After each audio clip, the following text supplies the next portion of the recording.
Long ride mag-isa, tatakas lang saglit sa magulo na pahina. Kailangan ko ng peace, utak ko mapahinga. Sawa na sa puro shit na lagi ko nang nakikita. Tuloy sa paghakbang kahit daan nagigiba. Umuusad bakit yung paligid di nag-iiba. Parang hindi natatapos ang aking binibinta. Pinagbuklod ko na sarili, pinilit ginigiba. May nakatago na lungkot sa masayahin na mukha. Halo-halong emosyon sa nakangiti na itsura. Masayang nakaraan, kusa ng binubura. Matibay na pundasyon, pinilit pinatumba. Panahon may kasalanan, pinunit ating landas. Kaya minsan din na magkasama dito madalas. Sa tanda at bitbit mo pa rin ang mga nakalipas. Balang araw magkikita pa rin naman sa taas. Yeah. Minsan may mga pagkakataon na parang nagmamadali tayo. Masyado tayong atat na gawin ang isang bagay. To the point na dahil sa sobrang pagmamadali natin, ay nakaligtaan na nating daanan ang isang importanteng bagay. Kaibigan, sa buhay, hindi naman natin kailangang makipag-unahan.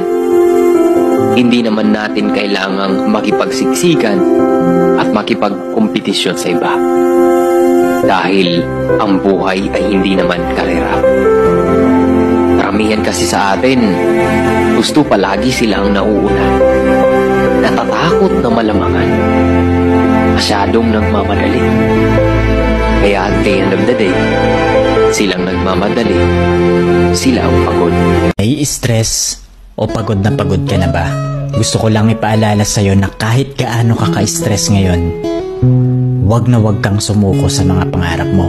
Kailangan mong tandaan parati na magtiwala ka sa progress na nangyayari sa buhay mo. Kahit alam ko na minsan sobrang hirap at sobrang nakakapagod na din talaga.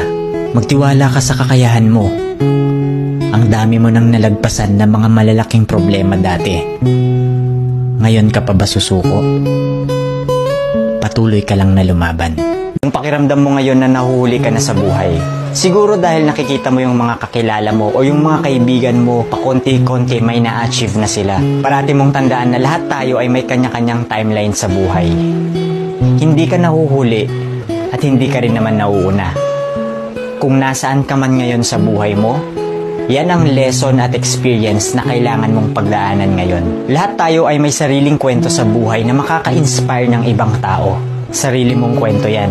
Kaya make sure na sulitin mo ang bawat moment at gawin mong fulfilling ang kwento mo kahit anong mangyari.